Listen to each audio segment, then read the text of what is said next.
He just wanted to be attached to me and my money and my living situation and anything I had going on. You try to come back when you're famous.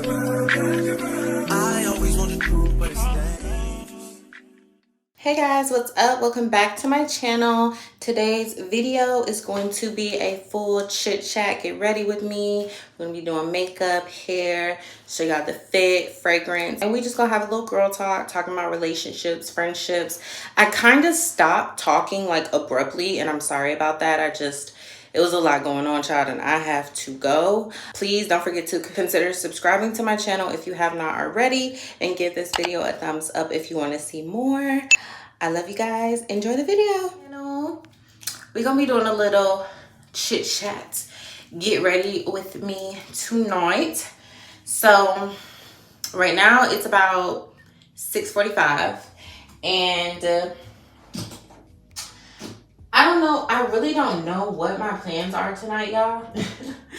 I'm either going to be going to get like dinner and drinks with one of my homegirls, or I'm going to be going on a little solo date.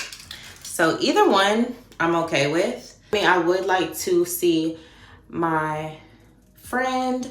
We haven't seen each other since I lived in Colombia. We actually used to work at Hooters together.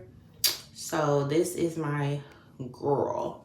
She lives up here, and I didn't know that. So every time she would see me out, she'd be like, I guess she thought like I was visiting or something. I'm like, no, bro, I live here. But yeah, so that's that. But the only thing about that is she has been moving today, and y'all know how y'all feel after y'all been moving all day. You do not really want to be going out. You are tired. So I just didn't want to like put any pressure on her to go out.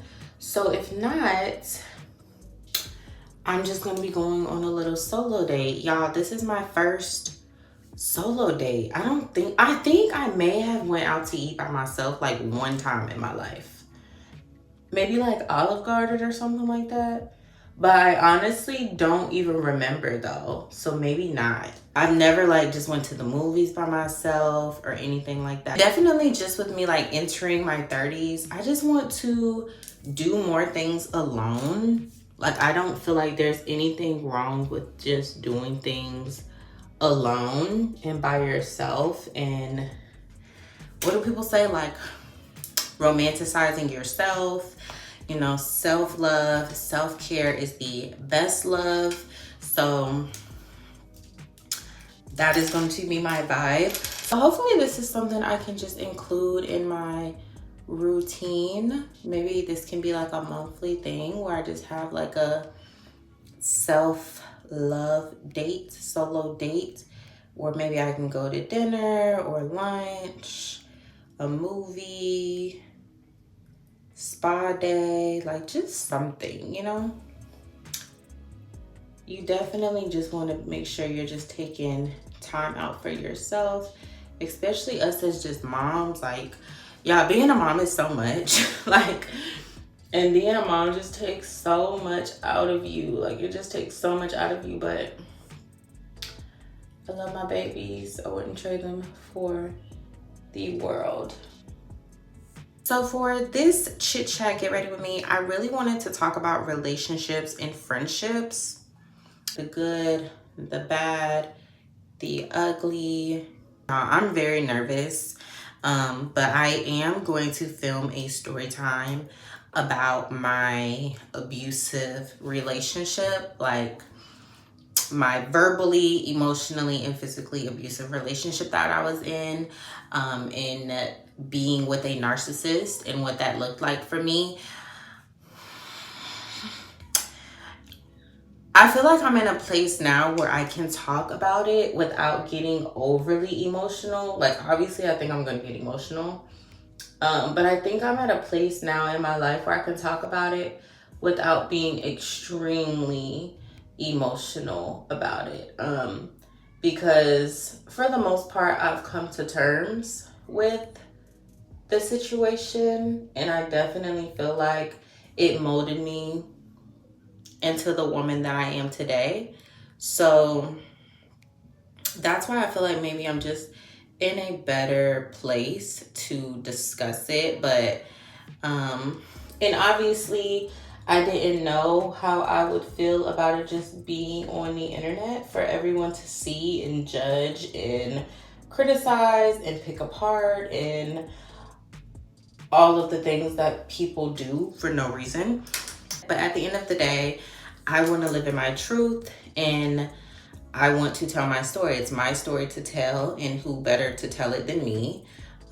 So yeah, I just want to tell my story. And if I can help someone realize they're with a narcissist, or realize they're just in an unhealthy situation or relationship, then that's all I want to do, you know? If I can give one woman the courage to, if not leave, you know, just pay attention more, or notice the signs, or at least start thinking about leaving. Because for everyone, it's just not that easy. Like, it's just not so black and white when you're talking about leaving certain situations, especially abusive relationships. For a lot of women, it's not easy, especially when there's kids involved and finances and you depend on this person.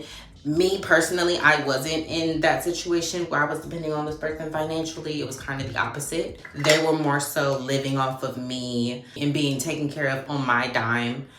I say all that to say it's not as easy for some women, you know. Me personally, I stayed because I thought I was in love. I wanted my picture perfect family to work. But for some women, it's literally like a survival thing. It's just more in depth than that. It's just more critical for them to take the necessary steps to leave the right way. So just be gentle with people who are dealing with domestic violence. Like, I see a lot of women talk about their experiences and their stories on TikTok. Like, sometimes when it happened after, sometimes before, sometimes in real time. And the comments, you guys, are disgusting most of the time. Like, literally disgusting.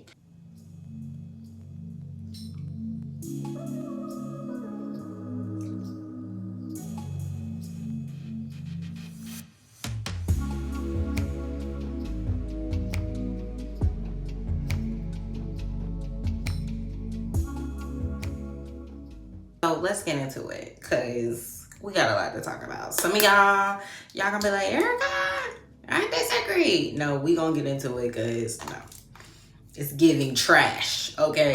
Let's talk about friendships first, okay? So over the years, I have definitely had my fair share of friendships, obviously, most of which I am still friends with till this day. And when I say friend, I don't mean like we talk every day, like, or every other day. Like, no, like, I have friends in Colombia that I don't talk to every single day. I don't text every single day, but we're still friends. Like, they know they play an important part of my life. And we know where we stand. Like, we don't have to talk every single day. You know what I mean? I have those friendships, and I appreciate those friendships, because those people understand that you're busy. Life is going on. You know what I mean? Okay. I more so want to discuss friendships that you have that I personally feel like value their relationship over their friendships. And what I mean by that is, hold on y'all, hold on. What I mean by that is, I don't mean what y'all think that I mean. What I mean by that is, you have women out here who will have a disagreement with their friend and without question will cut that person off.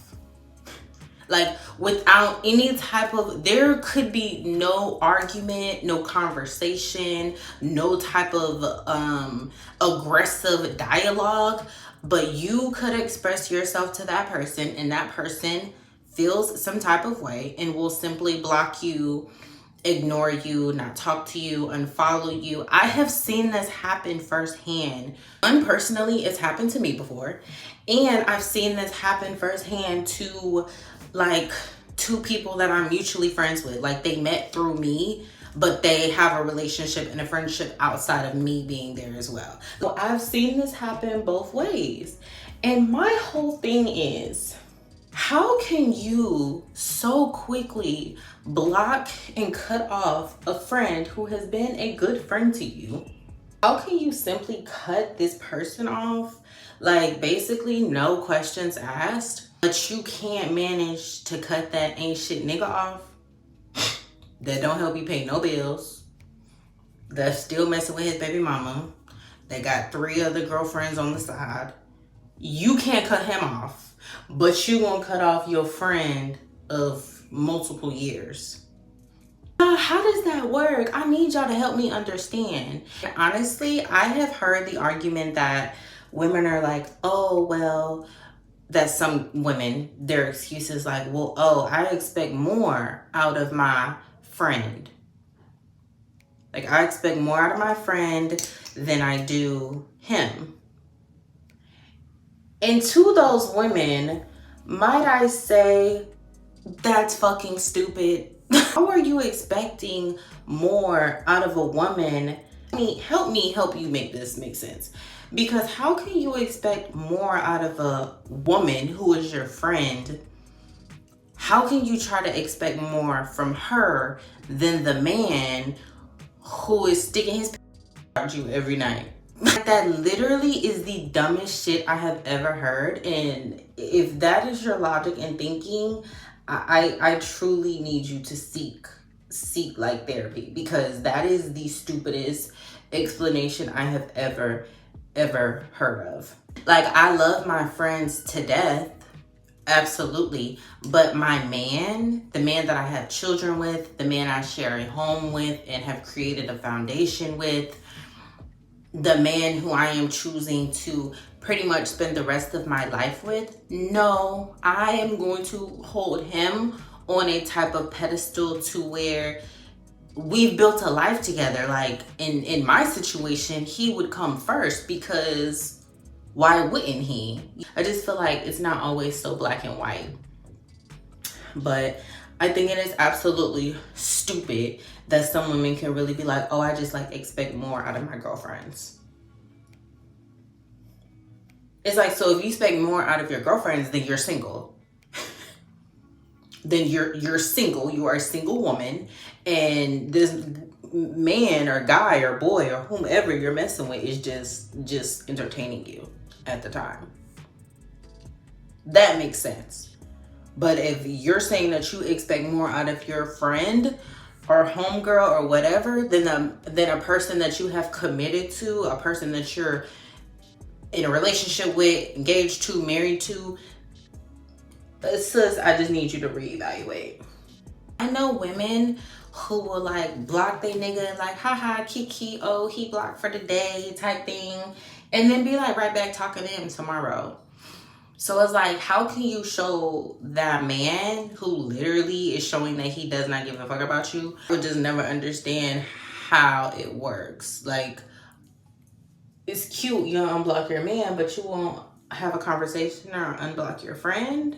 It's giving like you just do not know how to be a friend. Like, you don't know how to have girlfriends. It's not cute, because nobody wants to be friends with somebody who's not a good friend.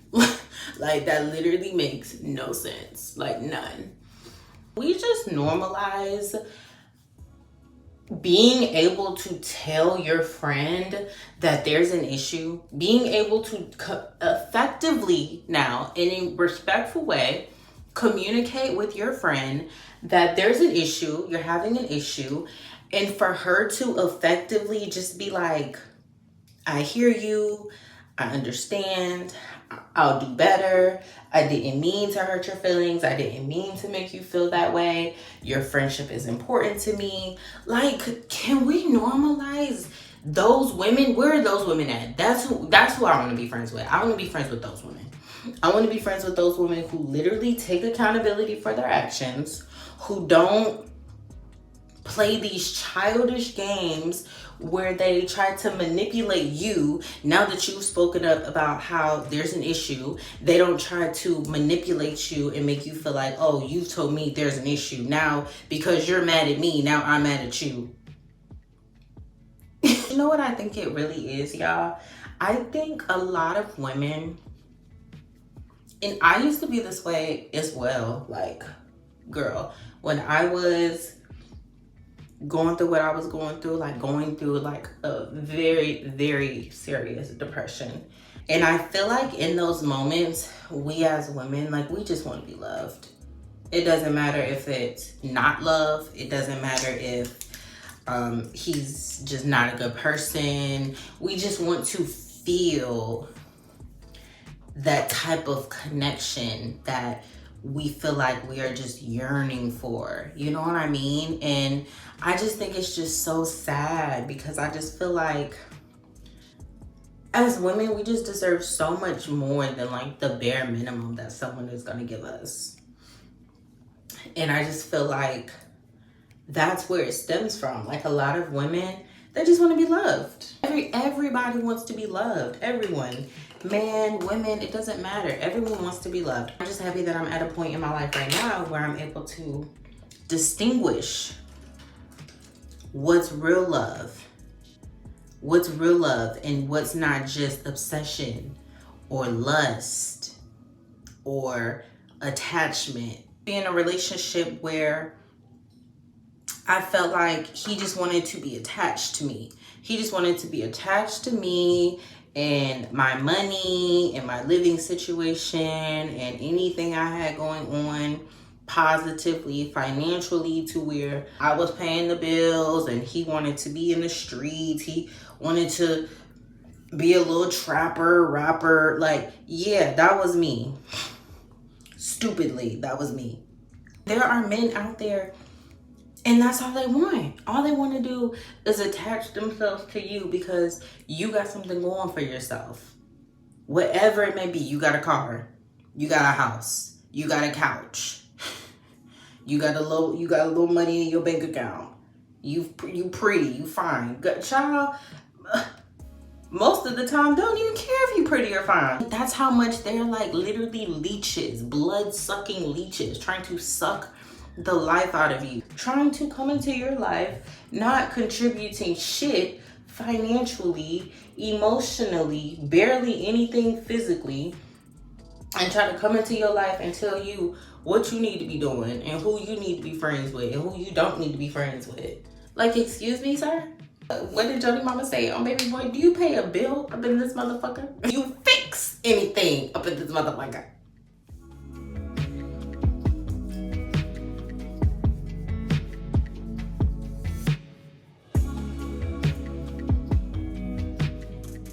I feel like it's so important when you get into a relationship that you guys discuss your childhood trauma.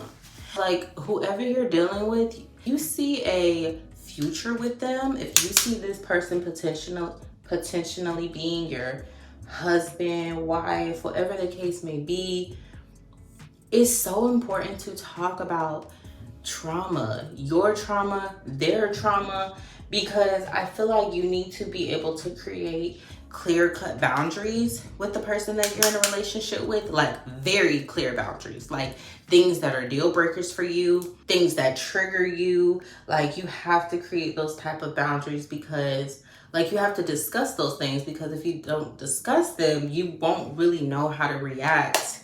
Well, I mean, you will know how to react when they happen to you, but if you discuss them prior, maybe you can avoid that. Maybe you won't be able to, you know, but maybe you can. You get in a relationship, you have to know what your deal breakers are. It's critical that you know and you discuss what your deal breakers are, because what you don't want is like, oh, I didn't know, like, we didn't discuss that. Because baby, not everything is common sense. A lot of people will be like, oh, well, if you cheat on me, duh, it's common sense. That's a deal breaker, like, it's over. But sis, cheating is not a deal breaker for a lot of people. A lot of people. For me, cheating is not a deal breaker for me. And let me tell you why.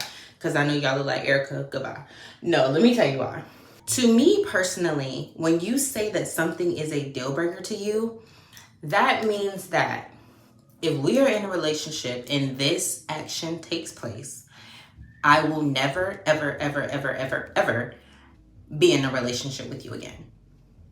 that is a deal breaker. To me personally, that is what a deal breaker means.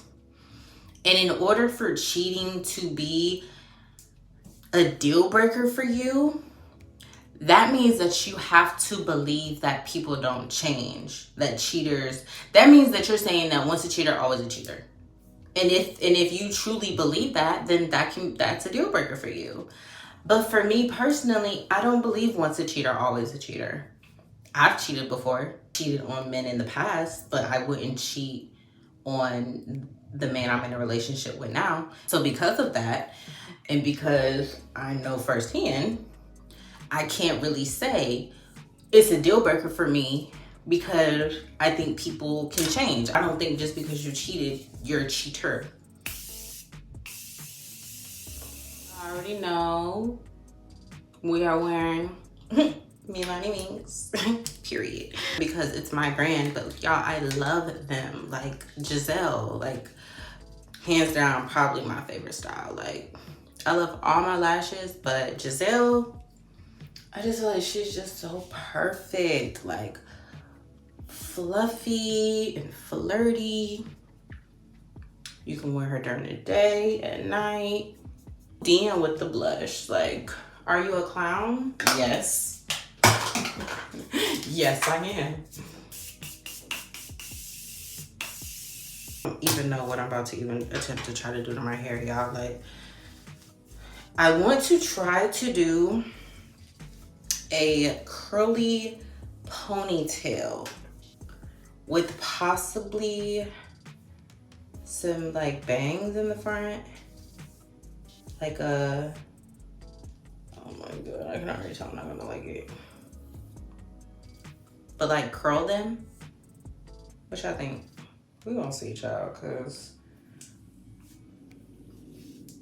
I did not want to go out because my hair is not done. I do not get my hair done until Tuesday. It is Saturday.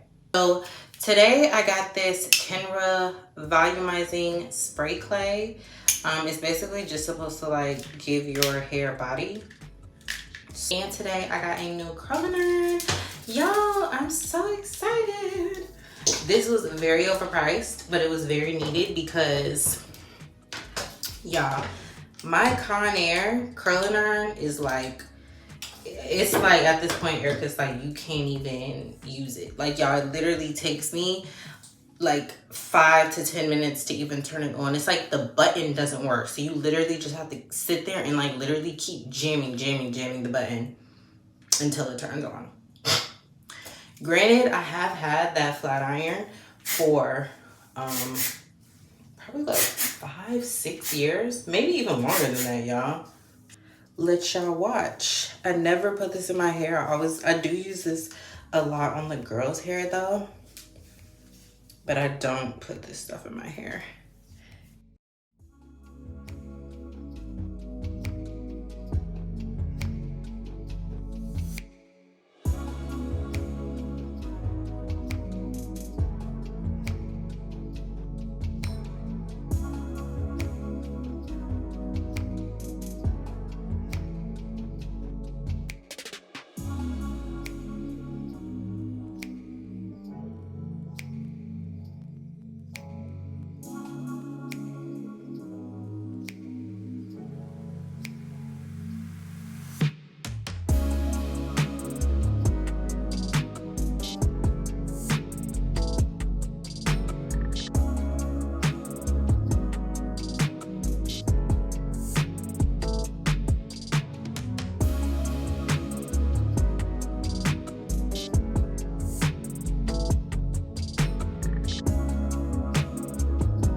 I need to figure out how I'm gonna get my bodysuit on because it's a turtleneck. So I didn't think this through. Let me get dressed, put my lip combo on, finish getting ready, and then I'll come back and show you guys outfit, perfume, and we can talk about it. Okay? Guys, we meet again in the same mirror. I was kind of able to do some, I don't know. It's like I want this bang to be like more loose, but I feel like it will be. I just have to give it time. Bodysuit, I had a little malfunction. I got a hole in it. For this wear, I think it's safe to say the bodysuit's through, but the bodysuit is from H&M. The leggings are from Zara, and they zip in the back so you can open them up. I'm probably gonna open them up a little bit more. Shoes are Bottega. This is my Fendi nylon Zucca baguette bag. And like I said, I'm pretty sure it's vintage. This will be my first time carrying it. They actually got it for me for Valentine's Day, so that's that. But I feel like I look so cute, super cute, very well put together.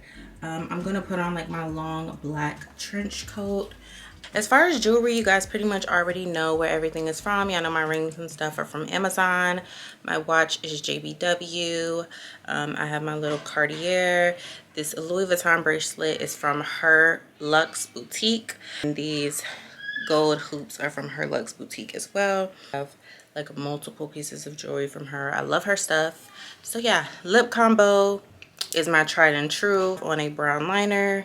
My Huda Beauty, I think it's called Anniversary, and then I used NARS Turkish Delight on top. With my lip combo, I usually do Turkish Delight or I do my lip gloss, but I wanted more of like a pink, and I don't have my pink gloss up here. My pink gloss is actually in the car. Oh, fragrance. For fragrance, I am wearing Kilian Angel Share. Yeah, I smell delicious, if I might say so myself. I just smell like grown and sexy and how I should smell, period. What time is it? Yeah, I'm running late, guys, so I have to get going. But I love you guys. Thank you so much for watching. Don't forget to click that subscribe button and give this video a thumbs up if you enjoyed it. I gotta go. Bye.